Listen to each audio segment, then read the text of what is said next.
हिमाचल प्रदेश के विश्वसनीय jeweller Bhushan jewellers Solan. 4 दिन के अवकाश के बाद आज विधानसभा बजट सत्र की कार्रवाई शुरू हुई। प्रश्नकाल के बाद बजट सत्र पर आज 5 सदस्यों ने भाग लिया। बजट चर्चा में 34 सदस्यों ने भाग लिया। चर्चा के बाद आज मुख्यमंत्री जयराम ठाकुर ने जवाब दिया। काफी देर विपक्ष सदन में बैठा रहा, लेकिन जैसे ही कज कर मुख्यमंत्री ने किया तो विपक्ष ने हल्ला मचाना शुरू कर दिया। इसी बीच नारेबाजी करते हुए विपक्ष सदन से वॉकआउट कर दिया।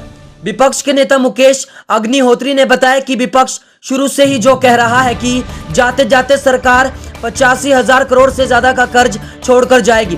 कर्ज की बैसाखियों के सहारे ही सरकार चलेगी, जिसके लिए सरकार बिल लेकर आई है। तो ये देवभूमि में हो क्या रहा है, ये सारे मसले हैं। लेकिन आज मुख्यमंत्री जी ने बहुत निराश किया। उम्मीद थी कि 4-5 दिन के गहन चिंतन के बाद, आत्मचिंतन के बाद मुख्यमंत्री एक नई स्टेटमेंट के साथ आएंगे, दिशा के साथ आएंगे, बजट को संशोधित करेंगे और कहेंगे कि मैं कर्मचारियों के लिए भी कर रहा हूं, मैं पेंशनरों के लिए भी कर रहा हूं, मैं भूतपूर्व सैनिकों के लिए भी कर रहा हूं, मैं किसानों के लिए भी कर रहा हूं, मैं पेंशनधारी जो जिनकी पेंशन नहीं बढ़ाई गई है उनके लिए कुछ कर रहा हूं। लेकिन किसी विशेष बात की नहीं, और तो और इतना ही कह देते, एक कट ऑफ डेट ही दे देते कि मैं जो है पंजाब पे कमीशन की रिपोर्ट लागू फलां डेट तक कर दूंगा। मैंने उसके लिए बजट का कहां से प्रावधान करना। आज की उपलब्धि सिर्फ यही है कि एक बजट जो इन्होंने पेश किया था उसकी पूर्ति के लिए एक कानून ले आए हैं हिमाचल प्रदेश विधानसभा में। ये बहुत दुखद बात है कि हिमाचल प्रदेश विधानसभा में आज ऐसा कानून लाया गया कि सरकार जो है कर्जे की लिमिट बढ़ाने के लिए कानून लेके आ गई है। अपॉर्चुनिटी उनको दी अपनी बात कहने के लिए, लेकिन बजट के इर्द गिर्द वो नहीं बोले, वो सिर्फ राजनीतिक बातें कहते रहे। और मैं ये जरूर कहना चाहूंगा कि अब की बार का ये बजट जो 50,192 करोड़ रुपए का हमने प्रस्तुत किया है, ये बजट विकासोन्मुखी है। डेवलपमेंट के सेक्टर को इसमें इतने बड़े संकट के बावजूद भी हमने नजरअंदाज नहीं होने दिया है।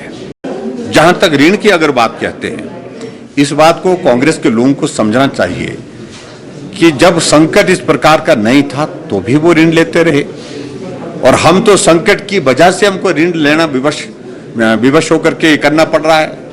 और इसलिए भी विवश होकर के ऋण लेना पड़ रहा है क्योंकि तुम लोगों ने 50,000 करोड़ के लगभग जो है 48,000 से ज्यादा करोड़ का ऋण जो है आप जाते जाते छोड़ के चले गए। उसका ब्याज अदा करना है, उसके जो है मूल राशि हमने जो है वो वापिस करनी है। तो इस बात का जवाब कौन देगा?